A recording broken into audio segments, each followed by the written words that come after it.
விஜயதசமி முன்னிட்டு குன்னூரில் நடைபெற்று கொண்டிருக்கக்கூடிய இந்த நிகழ்ச்சியிலே நம்மிடையே வந்து நமக்கு ஆசியுரை வழங்கிய சுவாமிஜி அவர்களுக்கும் மானனீய சங்கச்சாலகர்கள், அன்பார்ந்த ஸ்வயம் சேவக சகோதரர்களே, தாய்மார்களே, நீலகிரி பகுதியை சார்ந்த பல்வேறு பகுதியிலிருந்து வந்திருக்கக்கூடிய சகோதர சகோதரிகளே,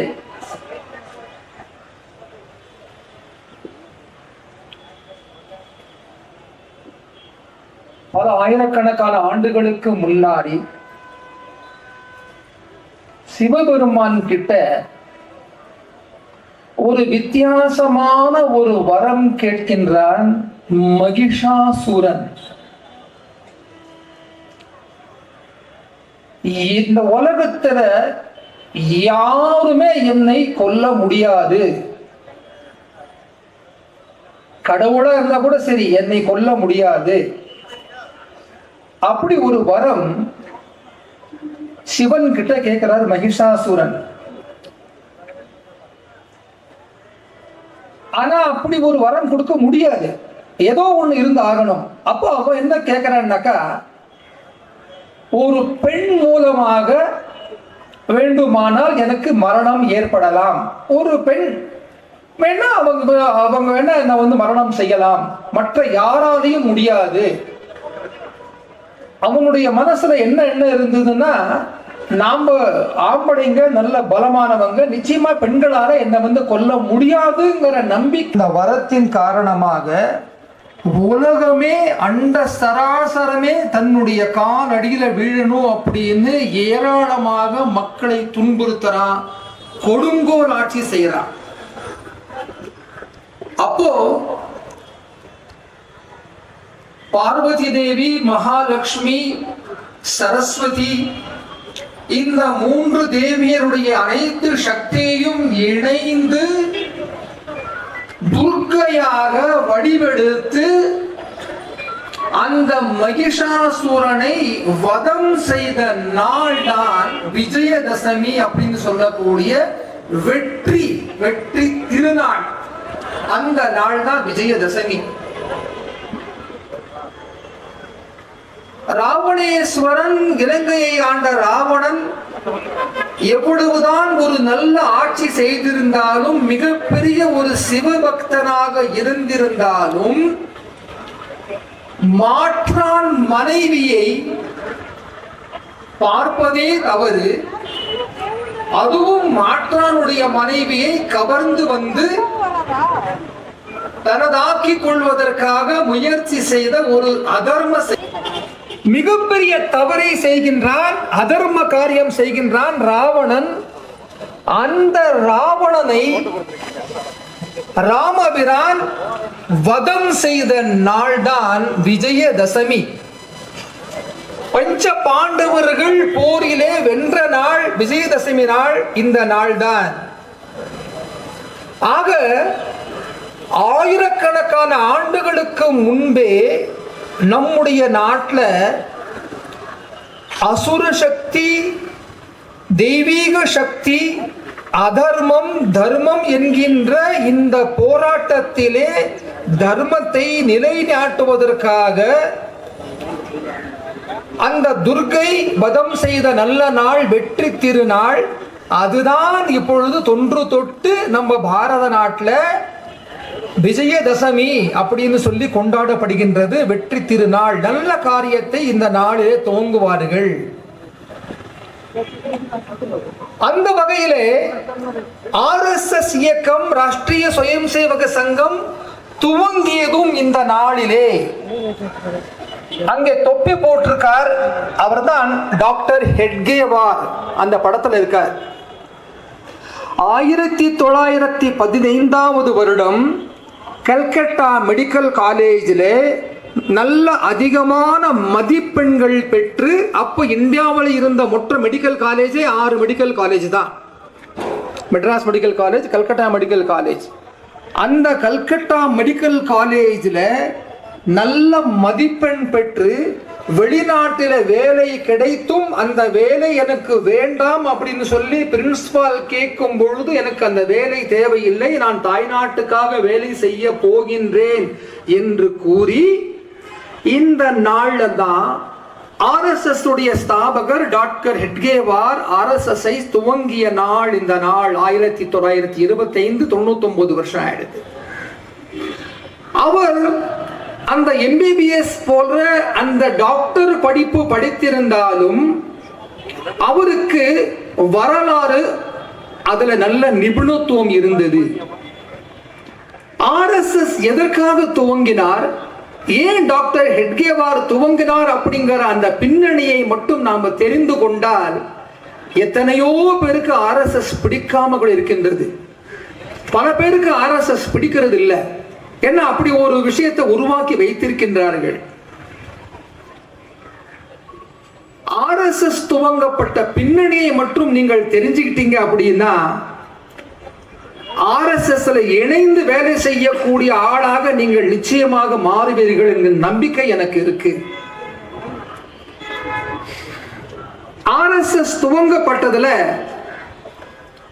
ஏன் ஆர்எஸ்எஸ் துவங்கினார், அவர் ஆழ்ந்து சிந்தனை பண்ணார். 1925 நம்ம எல்லாம் அடிமை இந்தியாவாக இருக்கும் பொழுது துவங்கினார். அவர் சிந்தனை பண்ணார், ஏன் இந்த நாட்டில் ஆங்கிலேயன் வந்தா நம்மளை அடிமைப்படுத்தினா, ஏன் இந்த நாட்டில் அவுரங்கசீப், கஜினி முகமது, கோரி முகமது, பாபர் போன்றவங்க இந்த நாட்டில் படையெடுத்து ஏன் நம்ம நாடு அடிமையாச்சு? 800 வருஷம் அவன் இந்த நாட்டில் ஏதோ ஒரு வகையில் அங்கங்கே ஆட்சி பண்ணிட்டு இருந்தாங்க, நாம ஏன் அடிமையானோம்? அவருடைய மனதில் வந்தது, ஒருவேளை யார் ஒரு மக்கு, அதாவது அறிவு இல்லாதவன், மக்கு, நிறைய மக்கு இருக்காங்க அப்படின்னா அவங்களை ஈஸியா ஏமாத்திடலாம்.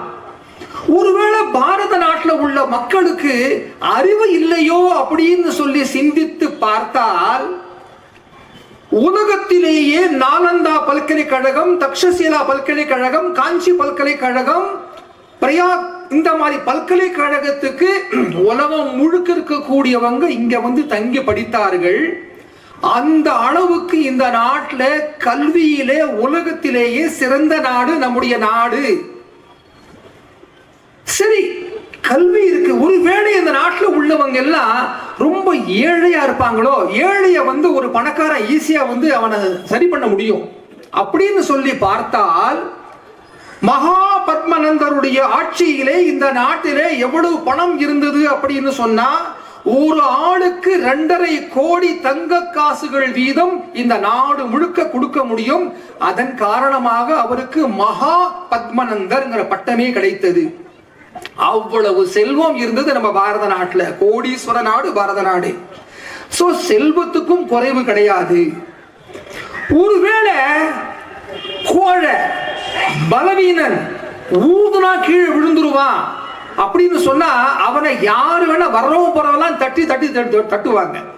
ஒருவேளை இந்த பாரத நாடு கோழையான நாடா அப்படின்னு சொல்லி பார்த்தால், இந்த நாட்டுடைய வரலாறுல அந்த காலத்துல பீமன், கடோத்கஜன், அர்ஜுனன், அபிமன்யு, வீர அபிமன்யு, அதிலிருந்து துவங்கி அந்த நாள்ல துவங்கி as on today இன்னைக்கும் உலகத்துல இன்ஃபேண்ட்ரி, தரைப்படையில யாருக்கு மனசுல மாஞ்ச, மனசுல தில்லு, பலம் இருக்கக்கூடியது அப்படின்னு சொல்லி பார்த்தா இந்தியன் ஆர்டிலரி, இந்தியாவுடைய தரைப்படையை சார்ந்தவர்கள், அவர்களுக்கு இருக்கக்கூடிய வீரம், தைரியம் இன்னைக்கு உலகத்திலேயே நமக்கு தான்.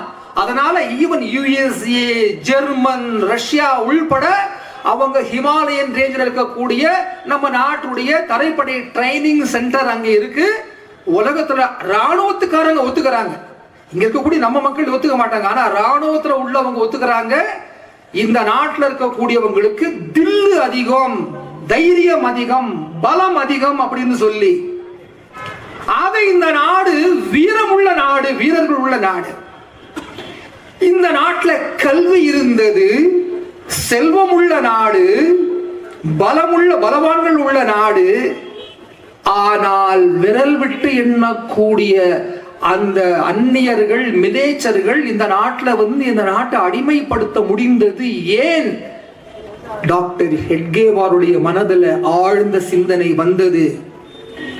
இந்த சிந்தனை டாக்டர் ஹெட்கேவாருக்கு மட்டுமல்ல, இங்க இருக்கக்கூடிய அனைவருக்கும் இந்த சந்தேகம் ஏற்பட வேண்டும். ஏன் ஏன் அப்படி அடிமையானோ? டாக்டர் ஹெட்கேவார் அவருக்கு பதில் கிடைத்தது.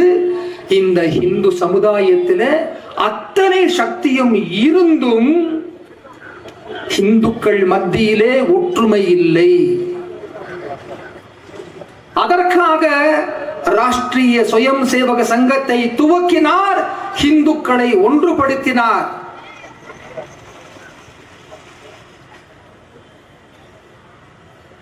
உங்களுக்கெல்லாம் இன்னொரு முக்கியமான விஷயம் வரலாறு தெரிய வேண்டும். இங்கிலாந்து, ஸ்காட்லாந்து, அயர்லாந்து இந்த பகுதியை சார்ந்தவர்கள் கப்பல்ல, போட்ல கொள்ளை அடிப்பார்கள். அவங்களுடைய வேலை கொள்ளை அடிப்பது, கொலை செய்வது. அப்போதைய அந்த காலகட்டத்தில் அவர்கள் அமெரிக்க நாட்டுக்கு போறாங்க. அங்க இருக்கக்கூடிய மண்ணின் மைந்தர்கள் அவர்களை எல்லாம் அங்கிருந்து கொள்ளையடிக்கிறதுக்கு போகும் பொழுது அவங்களுக்கு என்ன வருது அப்படின்னா, நாம ஏன் கொள்ளையடிக்கணும்? அமெரிக்காவுடைய வளம், இயற்கை வளம், நதி வளம், கனிம வளங்கள் இதெல்லாம் பார்த்த பிறகு நாம இந்த இடத்தையே பிடிச்சிட்டா என்ன? கொள்ளையடிச்சா கொஞ்சம் கொண்டு போவோம், ஊரே நம்ம தாக்கிட்டா. அப்போ இங்கிருந்து போனவர்கள் எல்லாம் அங்க இருக்கக்கூடிய மண்ணின் மைந்தர்களை கொலை செய்தார்கள். 200 வருஷத்துல எத்தனை பேரை கொலை செய்யறாங்க அப்படின்னு சொல்லி அமெரிக்காவுடைய பல்கலைக்கழகங்கள் இருக்கக்கூடியவங்க ஸ்டடி பண்ணி, போட்டோ எடுத்து, வீடியோ எடுத்து முழுக்க டாக்குமெண்ட் பண்ணிருக்காங்க. எவ்வளவு தீசிஸ் சப்மிட் பண்ணிருக்காங்க. அவங்க கொலை செய்தது 25 கோடி பேரை கொலை செய்திருக்காங்க அப்படின்னு சொல்லி அவங்க ஸ்டடிஸ் சொல்லுது. அதே குழு ஆப்பிரிக்காவில் போய் அந்த காலகட்டத்தில் அங்க இருக்கக்கூடிய நீக்ரோஸ், கருப்பர்கள், அவர்கள் மத்தியில இவங்க போய் அங்க இருக்கக்கூடிய வைர சுரங்கங்கள் அதெல்லாம் கொள்ளையடிக்கிறாங்க. அவங்கள முழுக்க மத மாற்றம் செய்யறாங்க. அவங்களை அடிமையாக்குறாங்க. அந்த அடிமையாக்குறவங்களை அப்போ அமெரிக்காவிலிருந்து செய்திகள் போகுது, வேலை செய்யறதுக்கு ஆள் வேணும் அப்படின்னு. அப்போ ஆப்பிரிக்காவிலிருந்து அங்க இருக்கக்கூடிய நீக்ரோக்களை கப்பல்ல அனுப்புவாங்க. த ஒயிட் நைல் அப்படிங்கிற புத்தகம் எழுதப்பட்டது இங்கிலாந்து மக்களால. அதுல பெண்களை எல்லாம் அவங்க வேலைக்கு அனுப்புவாங்க. அப்போ அந்த வயசுக்கு தகுந்த மாதிரி ரேட் பிக்ஸ் பண்ணி இங்கிருந்து சேல்ஸ் பண்ணுவாங்க. இவங்க அமெரிக்காவில் போய் அங்க இருக்கக்கூடிய காடுகளை எல்லாம் அப்படியே அழிச்சு நகர்ப்புறமா செய்து அவங்க வாழ்றதுக்கு, அதாவது இங்கிருந்து போனவங்க வாழ்றதுக்கு தகுந்த மாதிரி வேலையை செய்யணும். அதுக்கு காலில் பெரிய பெரிய சங்கிலியை கட்டி பெரிய மரத்துல கட்டி விட்டு ஆடு மாடி மாடி மாதிரி வேலை செய்ய வைப்பாங்க. வேலை வாங்கி இருக்காங்க. அப்படிதான் ஆப்ரஹாம் லிங்கன் அவங்க முன்னோர்கள் அவங்க எல்லாம் அப்படி போனவர்கள் தான். ஆப்பிரிக்காவிலிருந்து அவங்க வேலை செய்யறதுக்காக அனுப்பப்பட்டவர்கள். ஆக ஆப்பிரிக்காவை அந்த கிறிஸ்துவ குழு, அந்த இங்கிலாந்துடைய குழு அதை அப்படி ஹேண்டில் பண்ணி அதை முழுக்க நாசம் பண்றாங்க ஆப்பிரிக்காவை. ஆஸ்திரேலியாவுக்கு போறாங்க. அங்க இருக்கக்கூடிய மெல்போர்ன், சிட்னி இந்த பகுதி முழுக்க அவங்க பிடிச்சிடுறாங்க. அங்க இருக்கக்கூடிய ஆஸ்திரேலியாவுடைய மக்கள் எல்லாம் அவங்க தூரமா தள்ளி போயிடுறாங்க. அங்கே மட்டும் 1.5 கோடி மக்கள் கொலை செய்யப்படுறாங்க. இதெல்லாம் அவர்கள் செய்தது. பாரத நாட்டில் நம்ம நாட்டுக்கு அந்த வெள்ளையர்கள், கிறிஸ்துவர்கள், பிரிட்டிஷ் அவங்க நம்ம நாட்டுக்கு வந்து குறிப்பாக லார்டு மெக்காலே, நாம் எல்லாம் கேள்விப்பட்டிருக்கோம், நாம் எல்லாம் படிச்சிருக்கோம் அவர்களை பற்றி.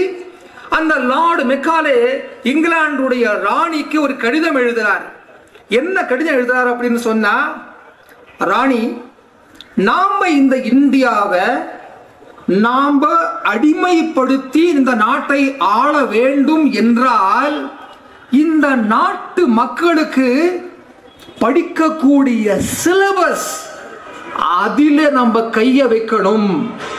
இந்த நாட்டு மக்களுக்கு, இங்க படிக்கக்கூடிய மாணவர்களுக்கு இந்தியா பாரத நாட்டுடைய பெருமை, அந்த பெருமையை மறக்கடிக்கப்பட வேண்டும். அதற்காக உலகத்திலேயே முதல் பல்கலைக்கழகம் கல்கட்டா யூனிவர்சிட்டி, அதை நாங்க தான் கொண்டு வந்தோம்னு சொல்லி பாடத்தில் கொண்டு வந்தாங்க. நம்முடைய பல்கலைக்கழகத்தை பத்தி குறிப்பிடவில்லை. நம்ம உலகத்திலேயே கப்பல் கட்டுறதுல நாம தான் பெரிய சிறந்தவங்க. அந்த கப்பல் இங்கிருந்து தேம்ஸ் நதிக்கரையில போய் நிற்கும் பொழுது அவங்க என்ன குறிப்பிட்டிருக்காங்கன்னாக்கா, இந்திய கப்பல் பார்த்தா பயங்கரமா இருக்கு. ஏன்னா 1500 டன் தாங்கக்கூடிய கப்பல் நம்ம நாட்டுடைய கப்பல். அப்போ வெள்ளக்கார அவன் தயார் பண்ண கப்பலுடைய கெபாசிட்டி 100 டன். அவனுடைய கப்பல் வருஷத்துக்கு ஒரு தடவை மெயின்டெனன்ஸ்க்காக வெளியே கொண்டு கொடுக்கணும். ஆனா நம்முடைய கப்பல் 20 வருஷம் மெயின்டெனன்ஸ் ஃப்ரீ. 20 வருஷத்துக்கு ஒரு தடவை வெளியே எடுத்தா போதுமானது. மரத்திலேயே ஆணி அடிக்கக்கூடிய டெக்னாலஜி நம்ம நாட்டில் இருந்தது.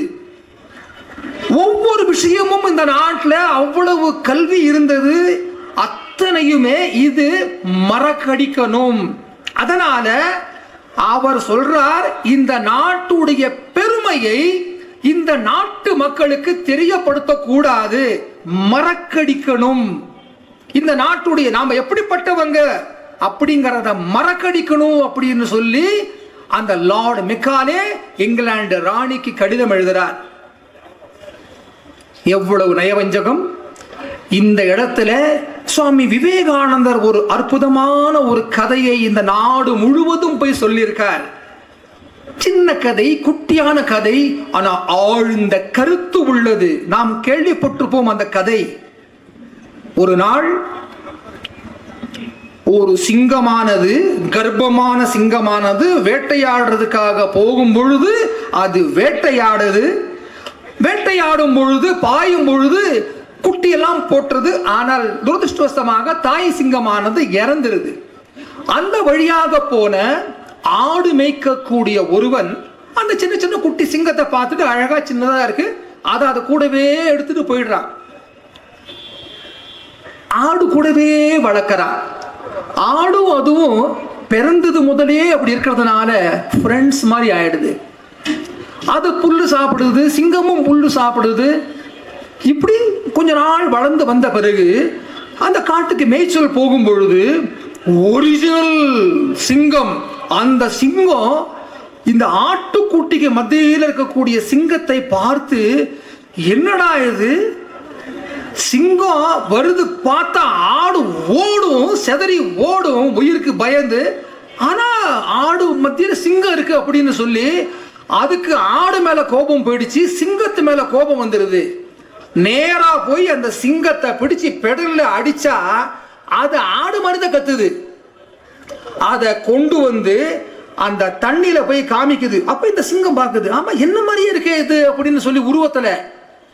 அதுக்கப்புறம் இந்த ஒரிஜினல் சிங்கம் மானை வேட்டையாடி அதனுடைய ரத்தத்தை எல்லாம் குடிக்க வச்சு, இந்த இயல்பு இயற்கையா இருக்குமில்ல சிங்கத்துக்கு, அது சாப்பிட்டு கொஞ்சம் வளர்ந்த பிறகு மண்டையில ஓங்கி ஒரு அடி அடிச்ச உடனே அந்த சிங்கம் கர்ஜனை பண்ணுது, கர்ஜிக்குது சிங்கம். விவேகானந்த சுவாமி இந்த கதையை நம்ம இந்துக்களுக்காக சொல்லியிருக்கார். ராஷ்டிரிய சுயம் சேவக சங்கம் RSS ஒவ்வொரு வீடு வீடாக போய் ஒவ்வொரு இந்துக்களையும் பார்த்து என்ன சொல்லுது அப்படின்னா, நீ ஒரு இந்து. நம்முடைய மூதாதையர்கள் யார்? ராமச்சந்திர பிரபு, பகவான் ராமருடைய வழி வந்தவர்கள் நாம. பகவான் கிருஷ்ணர், அவருடைய வழி வந்தவர்கள் நாம. ஹரிச்சந்திர மகாராஜா, அவருடைய வழி வந்தவர்கள் நாம. பக்த பிரகலாதன், அவருடைய வழி வந்தவர்கள் நாம். நச்சிகேதன் யமனிடமே சென்று வரத்தை வாங்கியவன். அந்த யமன் கேட்கிறா, நான் உனக்கு இந்த உலகத்தையே ஆளக்கூடிய சக்தியை கொடுக்கிறேன், எனக்கு வேண்டாம் அப்படின்னு சொல்றான். நீ எப்போ நினைக்கிறியோ அப்போ சாவு வரும், அது வரைக்கும் நீ உலகத்துல வாழலாம், எனக்கு அது வேண்டாம். ஆத்மானா என்ன, மனசுன்னு சொன்னா என்ன, இந்த ஆத்மாவுடைய ஆத்ம ரகசியத்தை எனக்கு சொல்லிக் கொடு. நான் முயற்சி பண்ணேனாக்கா செல்வத்தை பெற முடியும், அரசை ஆள முடியும், எனக்கு அது தேவையில்லை, எனக்கு ஞானம் வேணும் அப்படின்னு சொல்லி யமதர்மராஜா கேள்வி கேட்கிறான். அப்படிப்பட்ட நச்சிகேதன் அவருடைய பரம்பரையிலிருந்து வந்தவர்கள் நாம. வீரபாண்டிய கட்டபொம்மன் பரம்பரை பிறந்தவர்கள் நாம. கண்ணகியுடைய பரம்பரை பிறந்தவர்கள் நாம. RSS ஒவ்வொருவரும் வீடு வீடாக போய் நம்முடைய அப்படிப்பட்ட பெரிய பாரம்பரியத்தை சார்ந்தவர்கள் நாம அப்படின்னு RSS ஒவ்வொருவரையும் பார்த்து புரிய வைக்கின்றது. இதைத்தாங்க RSS செய்யுது. ஒவ்வொரு ஆளா பார்த்து கிராம கிராமமா போயிட்டு நாம் எப்படிப்பட்டவங்க, நம்ம ஒற்றுமையா இருக்கணும், இந்த நாட்டை பாதுகாக்கணும், இதைத்தான் நாங்க செஞ்சுக்கிட்டு இருக்கோம் RSS இயக்கத்தில். இன்றைய தினம் இந்த நாட்டுக்கு இருக்கக்கூடிய சவால், இந்துக்களாகிய நமக்கு இருக்கக்கூடிய சவால் என்ன அப்படின்னு சொன்னா கிறிஸ்துவ மத மாற்றம், முஸ்லீம்களுடைய இஸ்லாமிய பயங்கரவாதம். மூணாவது, அது ரெண்ட கூட நம்மால புரிந்து கொள்ள முடியும். மூன்றாவது சவால், ஹிந்துவாகவே இருந்து கொண்டு தனக்கு ஒரு ஆபத்து இருக்குன்னு தெரியாத உணராத அந்த ஹிந்து, இவர்களும் மிகப்பெரிய சவால். மத மாற்றம் செய்யறாங்க, கிராமத்துக்கு வர்றாங்க. என்னுடைய பேர் MD சங்கர். நான் RSS 42 வருஷமா இருக்கேன். நான் மதம் மாற தயார். கிறிஸ்தவர்கள் என்ன அணுகலாம், தப்பு கிடையாது. ஆனா நான் ஒரு ஹிந்துவா இருக்கேன், நான் மதம் மாறணும் அப்படின்னு சொன்னாக்கா, ஏன் மதம் மாறணும்? ஏதாவது ஒரு பெனிஃபிட் இருக்கணும் இல்லையா, ஏதாவது ஒன்று இருக்கணும் இல்லையா?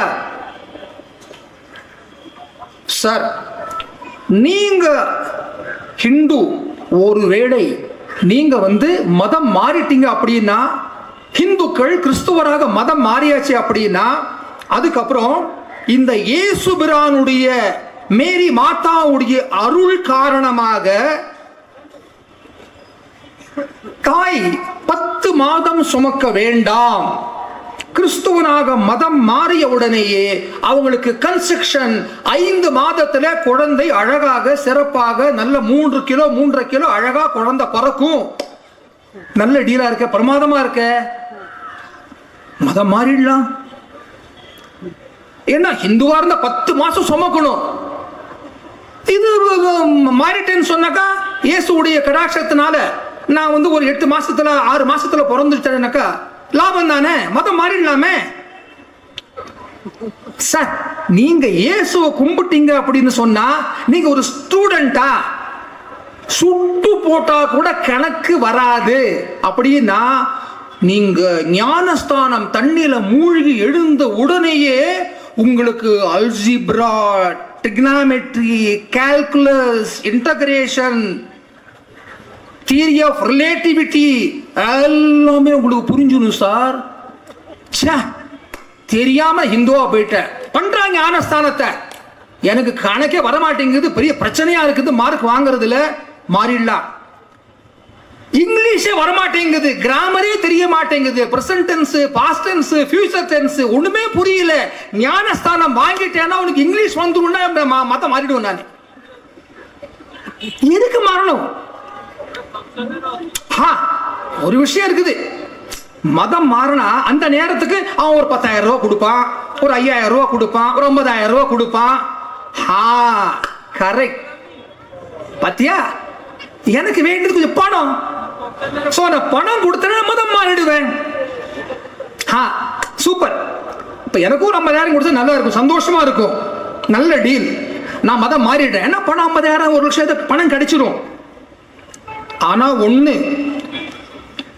அடுத்த 15-20 வருஷத்துக்கு நீ தசபாகம்னு சொல்லுவ பாத்தியா, இந்த சின்ன மீனை போட்டு பெரிய மீனை பிடிப்பாங்க, பார்த்துருக்கீங்களா? கொடுக்கறது 10,000. ஏதோ ஒரு பிரசவத்துக்கு ஒரு சின்ன ஒரு டிஸ்பென்சரி ஃப்ரீயா வந்து பிரசவம் பார்த்துருவாங்க, மதம் மாறிடுவாங்க. சின்ன மீனை போட்டு அதுக்கப்புறம் நீங்க பெயர் வச்சு அதுக்கப்புறம் பார்த்தீங்கன்னா பெயர் வைக்கிறதுக்கு பாதிரியாருக்கு பணம், வீட்டில் நல்ல காரியம் நான் பணம் கொடுக்கணும், கல்யாணம் நான் பணம் கொடுக்கணும், எல்லாத்துக்கும் பணம் கொடுக்கணும். அதுக்கப்புறம் இயேசுபிரானுடைய அருள் கிடைக்க வேண்டும் என்றால் நீங்கள் தசபாகம் கொடுக்க வேண்டும் சொல்லுவான். நீ சம்பாதிக்கிறதுல 10% கொடுக்கணும் அப்படின்னு சொல்லுவான். அதை நீ வாங்காம இரு, பாண்ட் பேப்பர்ல எழுதி கொடு. சர்ச்சுக்கு வரலாம், என்ன வேணா செய்யலாம், ஆனா பணமே கொடுக்க வேண்டாம். ஒரு பாதிரியாரை நீங்க இந்தியாவில் பார்க்கவே முடியாது. மொத்த பேருமே அவ்வளவுதான், தலாக் பண்ணிட்டு போயிடும். அத்தனை பேருமே வாழ்றதே அந்த பணத்துக்காக தான். எப்படி எல்ஐசி ஏஜென்ட் ஒவ்வொருத்தரும் போய் பார்த்து பிரீமியம் வருமோ அது மாதிரி எத்தனை பேர் நம்ம மதம் மாத்துறோமோ அத்தனை பணம் இங்க ஒரு பணத்துக்காக தான். மற்றபடி இயேசு அது இதெல்லாம் அது சொல்லிக்கிறது அவ்வளவுதான். நமக்கு இருக்கக்கூடிய சவால் இந்த கிறிஸ்துவ மத மாற்றம். இந்த மத மாற்றத்திலிருந்து நம்ம நாட்டு இந்துக்களை காப்பாற்றணும். முஸ்லிம்கள் நம்ம பார்க்கிறோம், அவனுக்கு இந்த குர்ஆன் மேல ஒரு பெரிய பக்தி இருக்கு, முகமது நபி மேல பக்தி இருக்கு. தப்பு கிடையாது, சந்தோஷம். ஒரு முஸ்லீமா பிறந்தாச்சுன்னா சின்ன வயசுல இருந்தே அவனுக்கு அந்த குர்ஆனை படிக்க வச்சு அதுல ஒரு பெரிய ஆழ்ந்த நம்பிக்கை, தினமும் 5 முறை தொழ வேண்டும் அப்படியெல்லாம் சொல்லி அதை பண்றது. அதுல ரொம்ப அவங்க ரொம்ப டீப்பா ரொம்ப இதா இருக்காங்க. அதை பத்தி ஒண்ணு கொடுத்ததை நான் பண்ணுவேன். நான் ஹிந்துவா இருக்கேன், இப்ப ஹிந்துவா இருக்கேன்னு வச்சுங்களேன். இப்போ நானே சப்போஸ் கல்ஃபில், அரேபியாவில், ஈரான், ஈராக்ல பிறந்தேன்னாக்கா நான் என்ன பண்ணுவேன், அதை பண்ணுவேன், சந்தேகம் கிடையாது. அவங்களுக்கு குர்ஆன் மேல ஒரு மரியாதை இருக்குது. ஏன்னா குர்ஆன்ல அவ்வளவு விஷயம் இருக்குது. அதெல்லாம் படிச்சு படிச்சு அவங்களுக்கு ஒரு பெரிய ஒரு ஆழ்ந்த பக்தி இருக்கு. பைபிள் ஒரு புத்தகம். அந்த பைபிளை படிச்ச பிறகு கிறிஸ்துவர்களுக்கு அப்படியே இந்த வேத காமத்தில் இத்தனை அத்தியாயம் போட்டிருக்கு அப்படின்னு சொல்லி பைபிள் மேல மிகப்பெரிய ஒரு அபரிதமான பக்தி வெளிநாட்டில் உள்ளவங்களுக்கு எல்லாம் இருக்கு. அவங்க எல்லாம் வந்து பைபிள் எடுத்துக்கிட்டு எல்லாம் அப்படியே பைபிளை அக்கல்ல மாட்டிக்கிட்டு பக்தியா இருக்காங்க. ஒரே ஒரு புத்தகம் குர்ஆன், ஒரே ஒரு புத்தகம், அந்த புத்தகம் வந்து பைபிள். ஒரு புத்தகத்திற்கே அத்தனை தூரம் அல்லாஹு அக்பர் அப்படின்னு சொல்லி அப்படி பண்றாங்க அப்படின்னு சொன்னா, இந்த பாரத நாட்டில் உனக்கு இருக்கக்கூடியது, உங்களுக்கு இருக்கக்கூடியது ஒரு குர்ஆன், ஒரு பைபிள். இந்த பாரத நாட்டில் இந்துக்களாகிய எங்களுக்கு 4 வேதங்கள் இருக்கு. ஒரு பிரில்லியன்ட் ஸ்டூடெண்ட் முஸ்லீம், ஒரு பிரில்லியன்ட் ஸ்டூடெண்ட் கிறிஸ்டியன் 2 வருஷம் அவங்க புஸ்தகத்தை அப்படியே படிச்சாங்கன்னு சொன்னா ஒரு பிரில்லியன்ட் பையன் அத்தனையும் அப்படியே முழுக்க ஒப்பிச்சிட முடியும். பைபிளை முழுக்க மனப்பாடம் பண்ணி வெளியே சொல்லிட முடியும். இந்த பாரத நாட்டில் இந்துக்களாகிய நமக்கு இருக்கக்கூடிய ரிக் வேதம் ஒரு புத்தகம். அந்த ஒரு புத்தகம் ரிக் வேதம், அதனுடைய 6 அங்கங்கள், அது சம்பந்தப்பட்ட உபனிஷத்துக்கள், ஒவ்வொரு வேதத்துக்கும் உபனிஷத்துக்கள் இருக்கு. இது ஒருத்தன் படிக்கணும் அப்படின்னு சொன்னா பிரில்லியன்ட் அதே மாதிரி பையன் மினிமம் 15 வருஷம் படிக்கணும். ஒரு ரிக் வேதம் படிக்கிறதுக்கு 15 வருஷம் ஆகும். யஜுர் வேதம் படிக்கிறதுக்கு 15 வருஷம் ஆகும். சாம வேதம் படிக்கிறதுக்கு 15 வருஷம் ஆகும். அதர்வண வேதம் படிக்கிறதுக்கு 15 வருஷம் ஆகும். 108 உபனிஷத்துக்கள் இருக்கு இந்த நாட்டில். தமிழகத்தில் தமிழ்ல பாத்தீங்கன்னா தேவாரம், திருவாசகம், நாலாயிர திவ்ய பிரபந்தம். அது நீங்க சொல்ல ஆரம்பிச்சா அது மட்டுமே தமிழ் நூல்கள் சொல்றதுக்கு மட்டுமே மூச்சு விடாம பாடினா அந்த எஸ்பி பாடுவார், மண்ணில் இந்த அந்த பாட்டு மூச்சு இல்லாம பாடுறாரு இல்லையா, அப்படி பாட ஆரம்பிச்சா தமிழ் நூல்களை சொல்லணும்னாக்கா அதுக்கு ஒரு 5 நிமிஷம் ஆகும். அவ்வளோ இருக்கு, அவ்வளவு இந்த நாட்டில் பொக்கிஷம். அப்போ நமக்கு எவ்வளவு பெருமிதம் இருக்கணும்.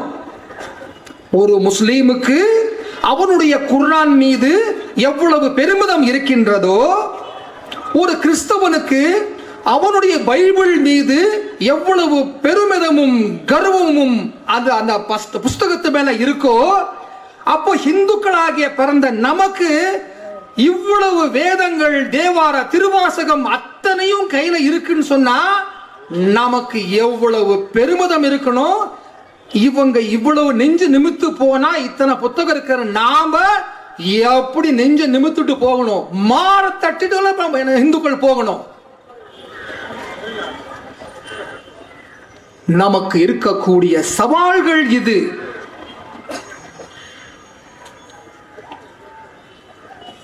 ஒவ்வொரு கிறிஸ்தவர்களுக்கும் ஒரு இலக்கு இருக்கு, ஒவ்வொரு முஸ்லீமுக்கும் ஒரு இலக்கு இருக்கு. மசூதியிலேயும் சர்ச்சிலேயும் அவங்க பேசுறாங்க. அவங்க இலக்கு என்ன? இந்த இந்தியா முழுவதும் இயேசுவுக்கே சொந்தமாகட்டும். இங்க இருக்கக்கூடிய எல்லா கோவில்களும் அந்த கோவில்கள் இல்லாம முழுக்க சர்ச்சாக்கணும். வேலை செய்யறாங்க, இலக்கோடு வேலை செய்யறாங்க. இந்த நாட்டில் இருக்கக்கூடிய ஒவ்வொரு முஸ்லிம்களுக்கும் ஒரு இலக்கு இருக்கு. இந்த உலகத்தையே இஸ்லாமியமயமாக்க வேண்டும். இது நான் பெருசா சொல்லிடல, யூடியூப்ல பாருங்க எத்தனை பேர் எவ்வளவு விஷயம் வந்த வண்ணமா இருக்கு. அவங்க சொல்லுவாங்க இப்போ 2025 எப்படி, 2030 இப்படி ஆகும், 2035 இப்படி ஆகும், 2040 2050 இந்த இந்தியா இஸ்லாமிய நாடாக அறிவிப்போம். அவங்க டேட்டா சொல்லிட்டு இருக்காங்க. எல்லாம் ஓபனா வருது, ஒரே வரலாம் கிடையாது, தைரியமா சொல்றாங்க.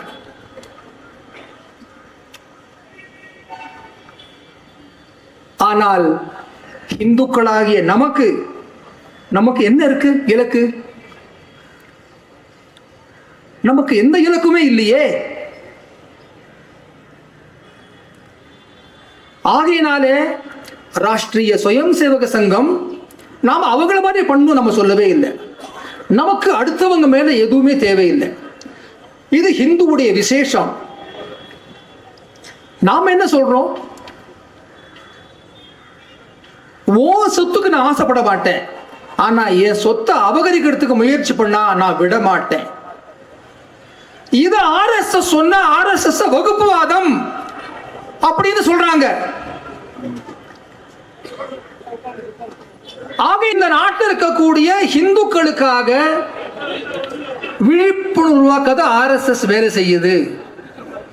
அப்படிங்கிற அமைப்பின் மூலமாக குறிப்பாக மத்திய பிரதேஷ், வடகிழக்கு மாநிலங்கள் எல்லா இடங்கள்லையும் அங்க இருக்கக்கூடிய மாணவர்களுக்கு அவங்களுக்கு தங்க படிக்க வைக்கிறது, இந்த விஷயங்களை நம்ம சொல்லி கொடுத்துக்கிட்டு இருக்கோம். கல்லூரி மாணவர்கள் மத்தியில ஏபிவிபி அகில பாரதிய வித்யார்த்தி பரிஷத் இந்த அமைப்பின் மூலமாக நாம நாடு முழுவதும் கல்லூரி மாணவர்கள் மத்தியில ஆர்எஸ்எஸ் பேர் இயக்கம் நல்ல தேசபக்தியை உருவாக்கி கொண்டிருக்கின்றோம். இந்த நாட்டில் மீனவர்கள் எத்தனையோ பேர் இருக்காங்க. இந்த மீனவர்கள் மத்தியில ஆர்எஸ்எஸ் இயக்கமானது அவர்களுக்கு சேமிக்கிறது எப்படி, பண்பாடு கலாச்சாரம் சொல்லிக் கொடுக்கிறோம். உலகம் முழுக்க 42 நாடுகள்ல இந்துக்கள் வேலைக்காக போயிருக்காங்க. இங்கிலாந்து, பிரான்ஸ், ஜெர்மனி பல நாடுகள்ல போயிருக்காங்க. அங்க இருக்கக்கூடியவர்களுக்கு ஆர்எஸ்எஸ் இயக்கம் நம்முடைய பண்பாடு கலாச்சாரம் இந்து பண்டிகைகள், அதனால ஃபேமிலிஸ் கெட் டுகெதர் அதை ஏற்பாடு பண்ணி அவர்கள் மத்தியில் நம்ம இந்த வேலையில செய்து கொண்டிருக்கின்றோம். ஆர்எஸ்எஸ் இயக்கத்தில் கிட்டத்தட்ட 40 அமைப்புகள் 40 துறைகளில் வேலை செய்து கொண்டிருக்கின்றோம்.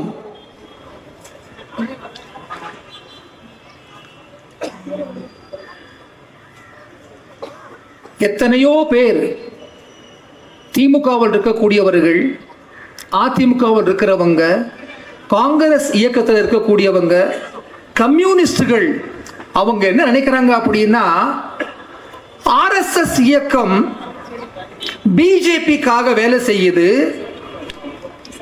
பிஜேபியில் இருக்கக்கூடிய இந்துக்களுக்காக ஆர்எஸ்எஸ் இயக்கம் போராடுது, அவங்களுக்காக வேலை செய்யுது அப்படி நினைக்கிறாங்க.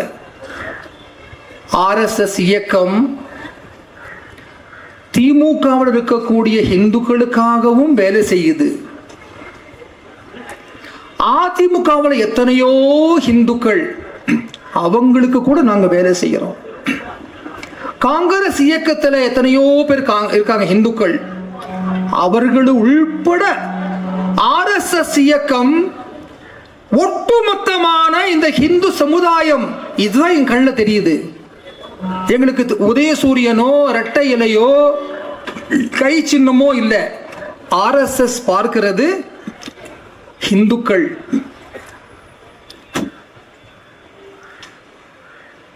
ஒரு நாள் வரும், வெயிட்டிங் ஃபார் தி ஆப்பர்ச்சுனிட்டி.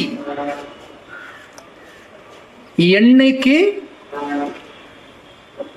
ஒவ்வொரு பகுதியில் இருக்கக்கூடிய முஸ்லிம்களுடைய எண்ணிக்கை 25% வருமோ, அதுக்கப்புறம் அந்த பகுதியினுடைய திமுகவுடைய பொறுப்பாளர் ஒரு ஹிந்து இருக்க முடியாது.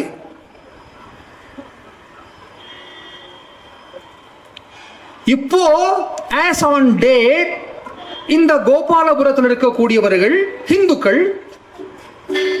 துர்கா ஸ்டாலின் எல்லாம் நல்ல ஹிந்து, கோவிலுக்கெல்லாம் போறாங்க, ஆட்சி செய்யறாங்க. தமிழகத்தில் ஒருவேளை வரக்கூடாது, நிச்சயமா ஒருவேளை இஃப் தான் போட்டிருக்கேன், 25-30% முஸ்லிம்கள் ஆயிடுச்சுன்னு சொன்னா ஜமாத்துல அத்தனை பேரும் சேர்ந்து என்ன முடிவு பண்ணுவாங்க நான் சொல்லணுமா? அதெல்லாம் அதுக்கப்புறம் தமிழகத்தை ஆட்சி செய்யறது யார் அப்படின்னு சொன்னா கோபாலபுரத்தை சார்ந்தவர்கள் இருக்க முடியாது. மண்ணடி, ஆம்பூர், வாணியம்பாடி அவங்க தான் முதலமைச்சராகவே இருக்க முடியும்.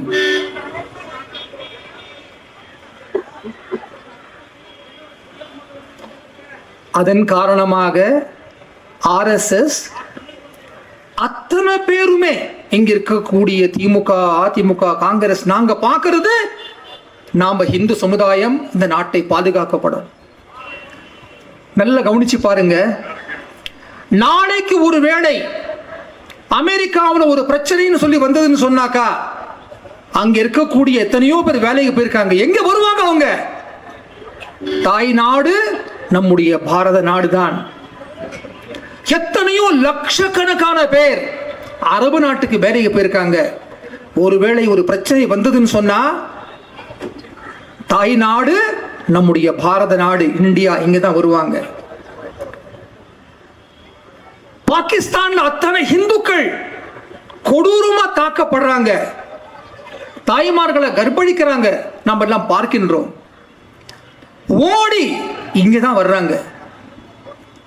நாடு பிரிவினையான சமயத்தில் அங்க இருந்து எத்தனையோ பேர் இந்த நாட்டுக்கு வந்தாங்க. ஏன்னா இது நம்முடைய பாரதம், நம்முடைய நாடு. உலகத்துல ஹிந்துக்களாகிய நமக்குன்னு இருக்கக்கூடிய ஒரு நாடு அப்படின்னு சொன்னா இந்த ஒரு பாரத நாடு தான். ஆனா இந்த ஒரு பாரத நாட்டை துண்டாடுவதற்காக, இந்த நாட்டை பிடிக்கிறதுக்காக ஒரு பக்கம் சைனா இந்த நாட்டை தான் கண்ட்ரோல்ல கொண்டு வரணும்னு பார்க்கறாங்க. ஒரு பக்கம் அமெரிக்கா பயங்கரமா முயற்சி பண்ணிட்டு இருக்காங்க. நான் அரசியல் பேச வரல, இருந்தாலும் அரசியல் நம்முடைய வாழ்க்கையில பின்னி பிணைஞ்சு இருக்கின்ற காரணத்தினால ஒரு விஷயத்தை உங்களுக்கு நான் சொல்றேன், உங்களால ஈஸியா புரிந்து கொள்ள முடியும். அடல் பிஹாரி வாஜ்பாய் அவர்கள் அவருடைய காலகட்டத்திலே நம்ம நாட்டுடைய ராணுவ வீரர்களுக்கு எப்ப தெம்பு வரும் சொன்னா சைனா பக்க அணுகுண்டு இருக்கு, பாகிஸ்தான் அணுகுண்டு வச்சிருக்காங்க, whereas we don't have atomic power, nuclear power. அப்போ நமக்கு ஒரு இது, நம்ம நாட்டு ராணுவ வீரர்களுக்கு தைரியம் வரணும் அப்படின்னு சொன்னா நம்ம கிட்ட அட்டாமிக் எனர்ஜி இருக்கணும், அப்பதான் தைரியம் வரும். சோ பொஹரான் ராஜஸ்தான்ல உலகத்துடைய அத்தனை எதிர்ப்பையும் யாருக்கும் தெரியாமல் அப்துல் கலாம், சிதம்பரம், அட்டாமிக் சயின்டிஸ்ட் இவங்க எல்லாம் சேர்ந்து யாருக்கும் தெரியாம பொஹ்ரான் அணுகுண்டு பரிசோதனை பண்ணாங்க.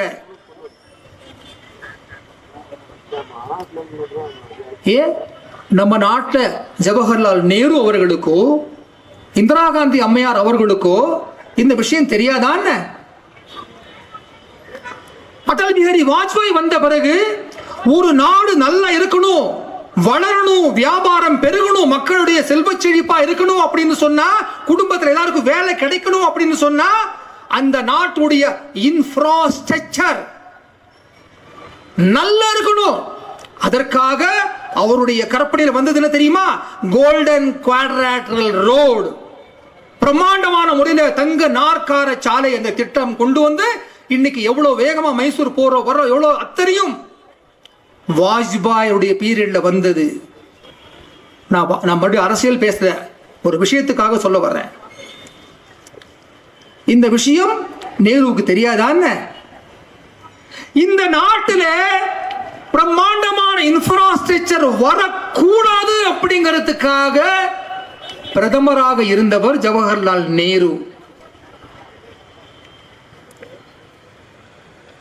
ஒரு சூக்ஷ்மம் சொல்ற, நாம எல்லாம் பெரிய பெரிய அரசர்கள் என்ன பண்ணுவாங்க அப்படின்னா, உளவு ஸ்பையிங், தியாகமும் புத்தி இருக்கிறவங்க தான் ஸ்பையிங் வேலை செய்வாங்க. இன்னைக்கு இஸ்ரேல் ஸ்பையிங்ல பெரிய ஆள். அமெரிக்காவுடைய வேலை CIA, அவங்களுடைய பட்ஜெட்ல மிகப்பெரிய பட்ஜெட் அப்படிங்கிறது என்ன அப்படின்னா, they will spy, ஒவ்வொரு நாட்டையும் ஸ்பை பண்ணி அவங்களுக்கு இந்த நாட்டுடைய பிரதம மந்திரிக்கு என்ன பலவீனம் இருக்கு, பலம் இருக்கு, பலவீனத்தை முதல்ல பார்ப்பாங்க. பொதுவாக ஆண்களுக்கு ஒரு பலவீனம் அப்படின்னு சொல்லி இருந்தா, பெண் விஷயத்துல பலவீனமாக இருக்கிறதுக்கு வாய்ப்புகள் நிறைய இருக்கு, இருப்பாங்க. அல்லது வாய்ப்பு ஏற்படுத்தி கொடுத்தா ஈடு ஆயிடுவாங்க, மாட்டிக்குவாங்க, ட்ரேப் ஆயிடுவாங்க. இரண்டாவது பணம். ஒரு நாட்டை ஆளக்கூடிய பிரதம மந்திரிக்கு பெண் விஷயத்திலேயோ ஆண் விஷயத்திலேயோ பலவீனம் இருந்தது அப்படின்னு சொன்னா, அந்த நாட்டை அல்வா சாப்பிடுற மாதிரி அந்த நாட்டை ஒன்னிலமாக்கிடுவாங்க. இதுதான் நடந்தது. யோசனை பண்ணி பாருங்க. வாஜ்பாய்க்கு முன்னாடி பண்ண முடியாதா? வாஜ்பாயை ஒன்னும் பண்ண முடியல, பெண் விஷயத்துல அவரை ஈடு பண்ண முடியல, அவரை பிளாக்மெயில் பண்ண முடியல. அதேதான் இப்பொழுது இருக்கக்கூடிய நரேந்திர மோடி அவர்களுக்கும் பிளாக்மெயில் பண்ண முடியல. அதனால நம்முடைய ஓட்டின் மூலமாக நாம் நினைக்கின்றபடி இந்தியாவை ஆட்சி செய்கின்றார். நாம நினைச்சபடி, நம்முடைய திட்டப்படி, இந்த நாட்டுடைய வளர்ச்சிப்படி வாஜ்பாய் ஆட்சி பண்ணார். எனக்கு யாருமே கோபம் கிடையாது. ஆனால் இது ராஜாங்க ரகசியங்கள். இந்த ரகசியம் என்ன அப்படின்னா, ஒரு நாட்டுடைய பிரதம மந்திரி பலவீனமாக இருந்தால் இந்த நாட்டை ஆட்சி பண்ற மாதிரி தான் இருக்கும், ஆனா சாஃப்ட் பெடல் பண்ணுவாங்க. இதுதான் இந்த நாட்டில் நடக்குது. இனியும் அப்படிதான் நடக்கும். பார்த்து கொண்டே இருப்பார்கள், யாருக்கு பலவீனமாக இருக்காங்க, என்ன பலவீனம், எப்படி அவனை ட்ரேப் பண்ணலாம். இது உலக அரசியல். இதை புரிஞ்சுக்கிறதுக்கு பெரிய நாலேஜ் கூட பெருசா தேவையில்லை, ஒரு காமன் சென்ஸ் தான் போதுமானது. நம்முடைய வளர்ப்பிலே வந்தவர்கள், RSS உடைய பயிற்சி பெற்றவர் நம்முடைய வாஜ்பாய் அவர்கள், நரேந்திர மோடி அவர்கள். அதனால தனிப்பட்ட ஒழுக்கம் இருக்கு. அதன் காரணமாக எவ்வளவோ முயற்சி பண்றாங்க, கிறிஸ்தவ சக்திகள் முயற்சி பண்ணிட்டு இருக்காங்க. ஒரு பக்கம் சைனா, ஒரு பக்கம் அமெரிக்கா, எவ்வளவு முயற்சி பண்றாங்க, பண்ண முடியல. ஆகையினாலே அன்பார்ந்த சகோதரர்களே, நாம் அனைவருமே நம்ம சுத்தி இது நடக்குது, அதை பார்க்கணும். இன்னைக்கு ஹிந்து எப்படி இருக்காங்க தெரியுமா? சம்பாதிக்கணும், நாடகம் பார்க்கணும், சனி ஞாயிறு ஆனா அவுட்டிங் போயிட்டு வரணும், முடிஞ்சு போச்சு. தன்னை சுத்தி என்ன வருது? ஆனா ஹிந்து கிட்ட ஒரு குணம் இருக்கு, பாகிஸ்தான்ல முஸ்லிம்கள் இந்துக்களை தாறுமாற அடின்னு அடிக்கும் பொழுது அந்த அடி வாங்கும் போது கதறாங்க பாருங்க, அழுகுறாங்க. அது இந்து கிட்ட இருக்கு. அந்த பங்களாதேஷ், பாகிஸ்தான் இந்துக்களை அடிக்கும் போது அவர்களுடைய கண்ட அழுக வருது, கதறாங்க. இந்து கிட்ட அடி வாங்கின பிறகு, ரத்தம் சிந்திய பிறகு அழுவாங்க பாருங்க. அதுல வீடியோ நம்ம நிறைய பார்க்கிறோம். ஆனா ஏன் அடி வாங்கின பிறகுதான் புத்தி வரணுமா? அடி வாங்காம புத்தி வரக்கூடாதா? இதைத்தான் RSS கேக்குது. இல்ல, பட்டாதான் புத்தி வரும். ஆனா அதுக்கப்புறம் நீ இருக்க மாட்டியே.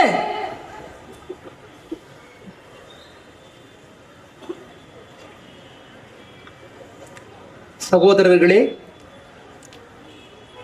RSS இயக்கம் இது உங்க இயக்கம். RSS இயக்கம் இந்துக்களின் இயக்கம். RSS இயக்கம் இங்க இருக்கக்கூடிய எவ்வளவோ படுக சமுதாயம், அவர் சுவாமிஜியும் படுக சமுதாயத்தை சார்ந்தவர், நல்ல அழகா சொன்னார் ஒரு விஷயத்தை. RSS இயக்கம் படுகளுடைய இயக்கம். ஏதோ நினைச்சுக்க வேண்டாம், இது ஏதோ வடக்கு அங்கிருந்து நாக்பூர்ல வடநாட்டு இயக்கம் கிடையாது. இது நம்ம ஹட்டி, நம்ம இயக்கம். RSS இயக்கம் தோடர்கள் அவங்களுடைய இயக்கம். RSS இயக்கம் இங்க இருக்கக்கூடிய கோத்தர்கள் அவர்களுடைய இயக்கம். RSS இயக்கம் வட பாரதத்திலிருந்து எவ்வளவோ பேர் வியாபாரம் பண்ண வந்திருக்காங்க. மலையாளி, சிங்க, யாரெல்லாம் ஹிந்துவோ அவங்க எல்லாம் RSS. RSSல யாரையும் வெறுக்கிறதே இல்லை. திமுகவை நாங்க வெறுக்கவே மாட்டோம். ஏன் தெரியுமா? இப்போ உத்தரப்பிரதேசத்துல இன்னைக்கு யோகி ஆட்சி பண்றாரு. 350 MP இருக்கு, MLA இருக்காங்க. ஆனா உத்தரப்பிரதேசத்துல 25 வருஷத்துக்கு முன்னாடி நாராயண தத், திவாரி, அத்தனை பேரும் காங்கிரஸ், சமாஜ்வாதி பார்ட்டி அவங்க தான் இருந்தாங்க. ஆனா RSS நம்ம என்ன பண்ணோம்? ஒவ்வொரு காங்கிரஸ்காரர்களையும் பார்த்து, ஒவ்வொருத்தரையும் பார்த்து, நீங்க ஹிந்து, அவங்க அப்படிம்பாங்க, நீங்களாம் மோசம், நாங்களாம் காங்கிரஸ், பரம்பரை காங்கிரஸ்பாங்க. ஆனாலும் RSS தொண்டர்கள் ஒவ்வொருத்தரையும் பார்த்து பேசி, RSSல 2 தான் இருக்கு. ஒன்று இன்றைய காங்கிரஸ், இன்னைக்கு இருக்கக்கூடிய ஹிந்து, இன்றைய RSS, நாளைய RSS. சோ எங்களுக்கு திமுக, அதிமுக, கம்யூனிஸ்ட், காங்கிரஸ், அங்க இருக்கக்கூடிய இந்துக்கள் மேல எங்களுக்கு கோபமே கிடையாது. இன்னைக்கு நீங்க அங்க இருக்கீங்க, ஆனா நிச்சயமா நாளைக்கு நீங்க வரப்போறீங்க, நாளைக்கு நீங்க இந்து ஆகணும். எங்களுக்கு தெரிய வேண்டிய அதுதான். எங்களுக்கு யாரு மேலேயும் கோபமே கிடையாது. நாங்க அப்படிதான் பார்க்கிறோம். நாங்க பார்க்கிறது, நீங்க வைத்திருக்கக்கூடிய, நீங்க சாமி கும்பிடுறீங்க, நீங்க பெருமாளை கும்பிடுறீங்க, சிவனை கும்பிடுறீங்க, விஷ்ணுவை கும்பிடுறீங்க, மகா கணபதியை கும்பிடுறீங்க, முருகனை கும்பிடுறீங்க. நாம் எல்லாம் இந்துக்கள். அதுதான் RSS கண்ணுக்கு தெரியுது.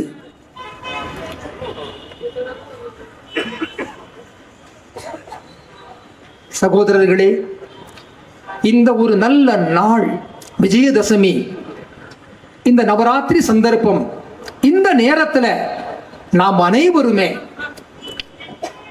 என்ன ஆசைப்படணும்? RSS என்ன ஆசைப்படுது? இங்க இருக்கக்கூடிய ஒவ்வொருவரும் சுவாமி விவேகானந்தராக மாற வேண்டும். இங்க இருக்கக்கூடிய ஒவ்வொருவரும் தாய்மார்களும், இந்த நீலகிரி பகுதியுடைய தாய்மார்கள் அத்தனை பேரும் சகோதரி நிவேதிதாக மாற வேண்டும். ஒவ்வொருவரும் ஜான்சி ராணியாக மாற வேண்டும்.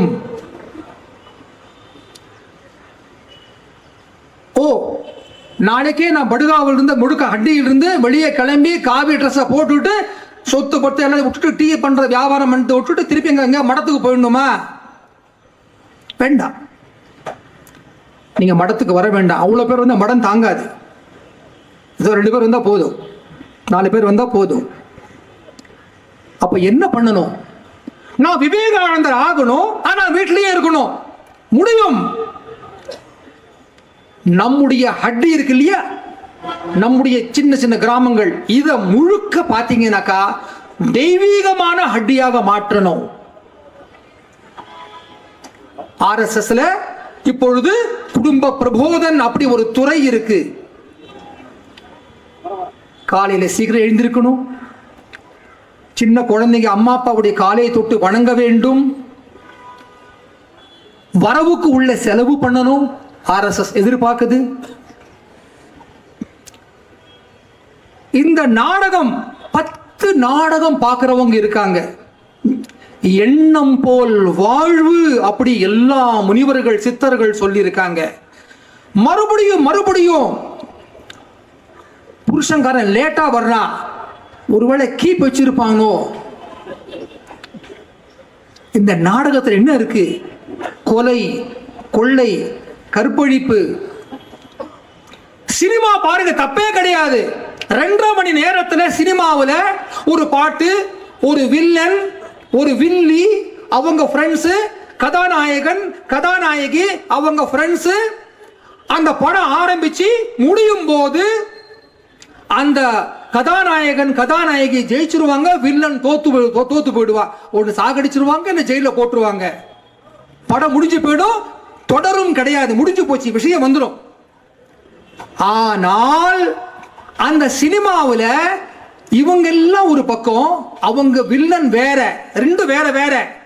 ஆனா இந்த நாடகம் அப்படிங்கிறது குடும்பத்துல மாமனார் வில்லன், மாமியார் வில்லி, மருமகள் வில்லி, மருமகன் வில்லன், மாமா வில்லன், குடும்பத்தையே 2 ஆக்கக்கூடியது இந்த நாடகம், சீரியல். RSS உடைய குடும்ப பிரபோதன் என்ன சொல்லுது அப்படின்னா, கொஞ்சம் கொஞ்சமாக அதிலிருந்து வெளியே வாங்க. ஏன்னா எண்ணம் போல் வாழ்வு.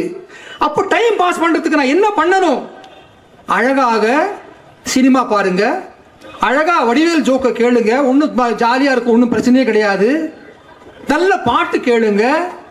அட ஒன்றும் இல்லை, ஹட்டியர் அந்த காலத்தை உட்காந்து அரட்டை அடிப்பாங்க பார்த்தீங்களே, அரட்டை அடிங்க ஜாலியாக உட்காந்து. ஒரு குடும்பம் தெய்வீகமாக மாறணும்.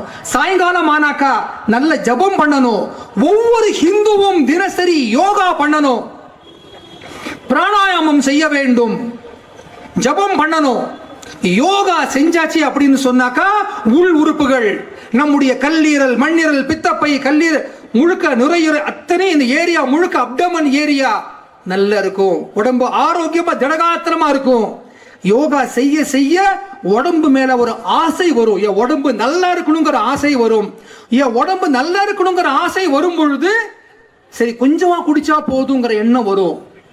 மொடா குடியிலிருந்து கொஞ்சமா குடிச்சா போதுங்கிற எண்ணமானது ஏற்படும். உடம்பு மேல ஆசை வரும். சரி கொஞ்சம் ரைட்டா போதும், ஒரு ஆசைக்கு உடம்பு மேல ஆசை வரணும், யோகா பண்ணணும். RSS இயக்கம் அத்தனை பேரும் நம்ம உடம்பு ஆரோக்கியமா இருக்கணும் அப்படின்னு RSS உடைய குடும்ப பிரபோதனை ஆசைப்படுது. ஆகையினாலே சகோதரர்களே, நாம் அனைவருமே நம்முடைய இந்த நீலகிரியை ஒரு தெய்வீகமான ஒரு நீலகிரியாக மாற்ற வேண்டும். ஒவ்வொரு ஹிந்துவும் RSSல இணைய வேண்டும். நீங்க இன்னைக்கு இணையல நாளைக்கு, ஆனா எங்களை பொறுத்தவரை ஒவ்வொரு ஹிந்துவும் RSS. ஏன்னா RSS இது எதுக்காக? அது தனி கிடையாது, வேற கிரகம் கிடையாது. RSS தான் வேற கிரகம் கிடையாது. யாரெல்லாம் ஹிந்துவோ, எப்பா நீ ஹிந்துவா, நல்ல பூஜை பண்ணு, சாமி கும்பிடு, முருகனை கும்பிடு, பிள்ளையாரை கும்பிடு, சிவனை கும்பிடு, ராமரை கும்பிடு, கிருஷ்ண பரமாத்மாவை கும்பிடு. இதுதாங்க RSS சொல்லுது. என்னங்க வந்துருச்சு RSSக்கு? இதுதானே RSS சொல்லுது. வேற என்ன சொல்லுது RSS? நம்ம யாரையும் அடிக்கணும் சொல்லவே இல்லையே, பிரிவினையே நமக்கு இல்லவே இல்லையே. சகோதரர்களே, இந்த நல்ல நாள்ல நம்முடைய துர்கை, அதாவது சரஸ்வதி, பார்வதி தேவி, லக்ஷ்மி இவர்களை அடக்கி அந்த துர்கா அந்த துர்கை எப்படி அந்த மகிஷாசுரனை வதம் செய்தார்களோ, இந்த நல்ல நாள்ல நாம் அனைவருமே மனப்பூர்வமாக RSS இயக்கத்தை ஏற்றுக்கொள்ள வேண்டும். RSS இயக்கத்தை ஒவ்வொரு ஹட்டியிலையும் பரப்ப வேண்டும். மறுபடியும் சொல்றேன், RSS தான் நம்ம பண்பாடு, நம்ம கலாச்சாரம், நம்ம நல்லா இருக்கணும், நல்ல கூட்டு குடும்பம் நல்லா இருக்கணும், இயற்கை விவசாயம் பண்ணணும், நம்ம நாட்டு பொருளை வாங்கணும். இது RSS. ஸோ இந்த நீலகிரி முழுவதும் ஒரு தெய்வீகமான நீலகிரியாக மாற்றுவதற்காக நாம் அனைவரும் இந்த நல்ல நாளில் நாம் மனசில் அந்த எல்லாம் வல்ல அந்த துர்கை அம்மன் கிட்டையும் எல்லாம் வல்ல ராமபிரான் கிருஷ்ணர்கிட்ட பிரார்த்தனை செய்து நாம் எல்லாம் செஞ்சோம் அப்படின்னா மனப்பூர்வமாக அவங்களுடைய அருள் நமக்கு கிடைக்கும். இந்த நல்ல நாளில் நம்ம இறைவனை வணங்கி நம்முடைய பாரத நாட்டை உலகத்தில் சிறந்த நாடாக ஆக்குவதற்கு நாம் எல்லோரும் சேர்ந்து முடிவு செய்ய வேண்டும். நம்முடைய பண்பாடு கலாச்சாரத்தை காக்க முன்வர வேண்டும் என்று